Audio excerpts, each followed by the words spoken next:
Hey, Mr. Morris, this is James from Pittsburgh, Kansas.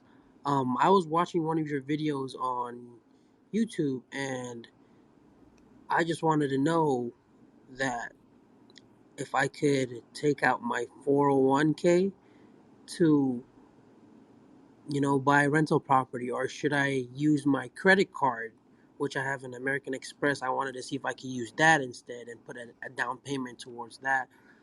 But Pittsburgh, Kansas is a really small town. I don't know if that would be a good thing or a bad thing.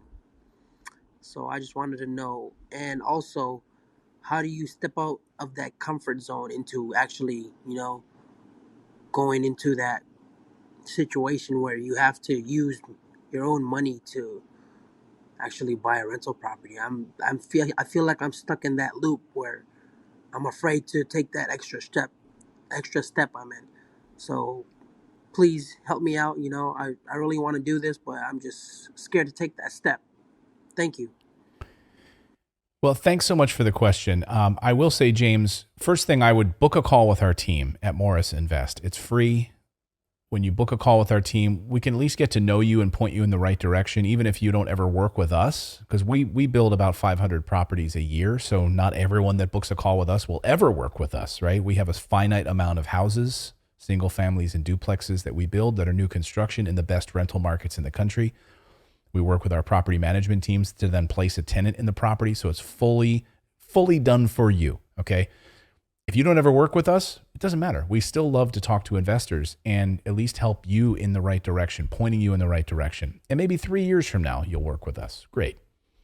But at the very least, we can at least maybe alleviate some of those fears that you're having and kind of get a better sense of what your finances are, understanding what you're looking at, because you might not need to put such a large down payment or come out of pocket. I know you're talking about Pittsburgh, Kansas, but I'm telling you, there's a whole other world out there, right? I don't own any of the properties I own in my own backyard. I invest in the best rental markets for a reason. So Pittsburgh, Kansas, again, is your own backyard, but that might not be a great rental market at all.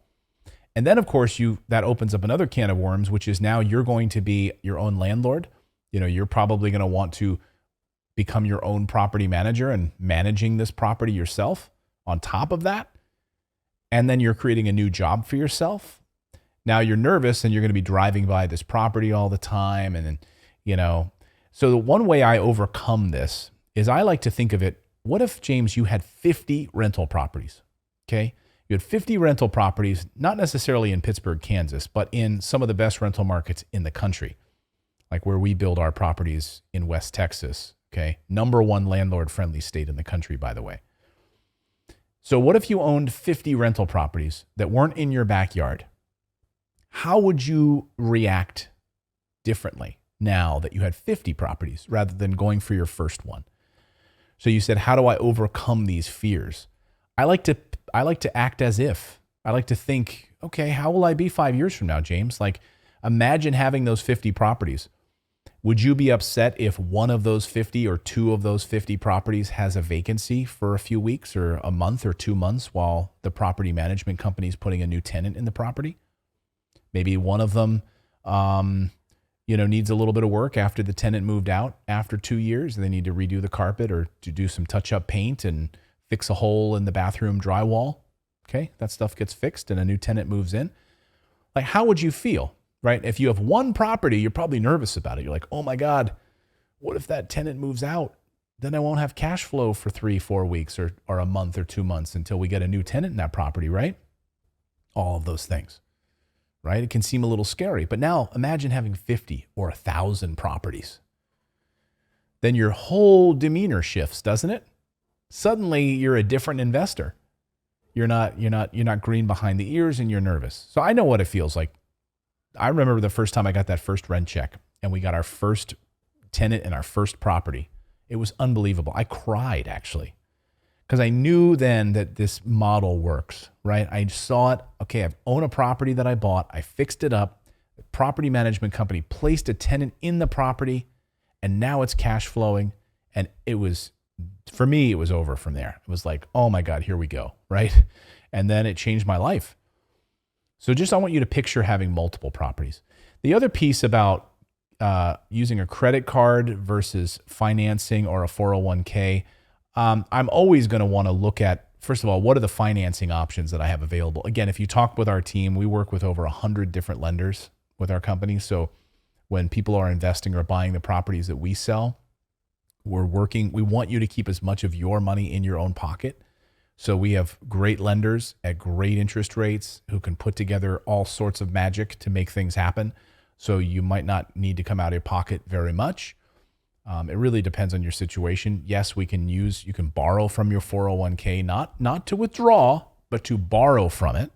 Most people don't know that you can do that. We have full videos here on borrowing from your 401k or retirement plans.